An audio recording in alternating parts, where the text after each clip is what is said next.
Government senior secondary school खारिया के सभी +1 के विद्यार्थियों को सुप्रभात। इतिहास में आज का हमारा टॉपिक रहेगा आरंभिक मानव के पहनावे व भाषा के बारे में जानकारी। आज हम जो आरंभिक मानव है उसके भाषा व पहनावे के ऊपर विस्तार से चर्चा करेंगे। शुरू में मानव पशुओं की तरह ही रहता था, यानी वो अपने बदन पर कपड़े नहीं डालता था।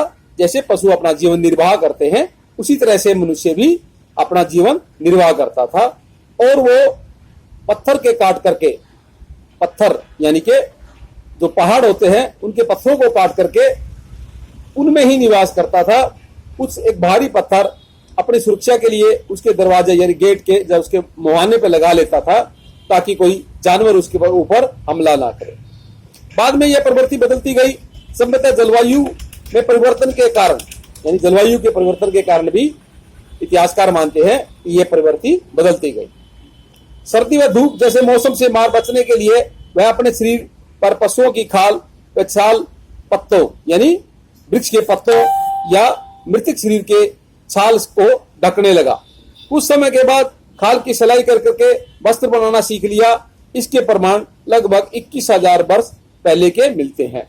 बाद में मनुष्य ने उस खाल को सील कर करके अपने बदन को ढकना शुरू कर दिया। और इसके जो प्रमाण है इतिहासकार ऐसा मानते हैं कि वो लगभग 21,000 वर्ष पहले के मिलते हैं, जब मनुष्य ने कपड़े को यानी उस मरे हुए जानवर की छाल को सील करके अपना कपड़ा बनाना शुरू कर दिया था। भाषा के संबंध में बुद्धि से है। वो कहता है जो भाषा का जो संबंध है वो सीधा का सीधा मानव की बुद्धि से है। बुद्धि से मानव वस्तुएं एवं घटनाओं के बारे में अनुभव करता है, क्योंकि जो बुद्धि होती है मानव की, वैसे मैं एक साइकोलॉजी के अंदर एक ये टॉपिक है कि बुद्धि कितने प्रकार की होती है। तो वो बुद्धि 2 प्रकार की होती है, एक शॉर्ट टर्म मेमोरीज, एक लॉन्ग टर्म मेमोरीज। कुछ घटनाएं ऐसी होती है कि जो हमारे थोड़े समय के लिए याद रहती है। जैसे हम रात को सोए हुए हैं, कोई हमने सपन देखा, वो थोड़ी देर के लिए हमारे मस्तिष्क में रहेगा और सुबह हम उसको भूल जाते हैं। एक होती है लॉन्ग टर्म मेमोरीज, यानी कोई मनुष्य के साथ दुर्घटना होती है, यानी कोई आदमी पानी में डूबता हुआ बचता है या कोई आग से लपेटों में आ जाता है और वो बच जाता है। तो ऐसी चीजें हैं उसको जीवन भर याद रहती है, इसको बोलते हैं हम लॉन्ग टर्म मेमोरीज। तो कहता है भाषा का जो संबंध है सीधा बोली से है। बुद्धि से मानव वस्तु एवं घटनाओं के बारे में अनुभव करता है, उसे समझता है, उसका अर्थ निकालता है।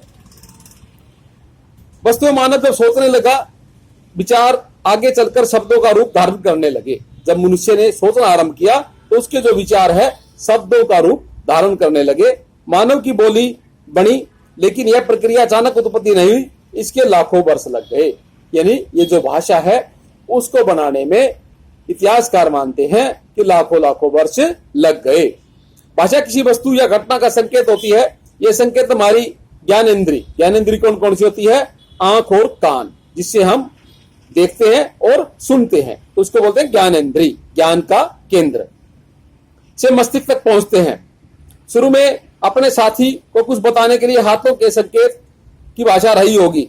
जैसे आज भी आप देखते होंगे कुछ लोग गूंगे और बहरे होते हैं, डीफ एंड डम्ब होते हैं, तो वो अपनी बात दूसरों को अपने ही इशारों के माध्यम से समझाते हैं। तो कहते हैं कि आरंभिक भाषा भी इतिहासकार मानते हैं कि ऐसी रही होगी कि हम उनको अपने संकेत यानी कोई इशारों से समझाते होंगे। लेकिन धीरे धीरे वाक् यंत्र विकसित हुआ। मानव के मुंह की तरह तरह की आवाजें निकलने लगी।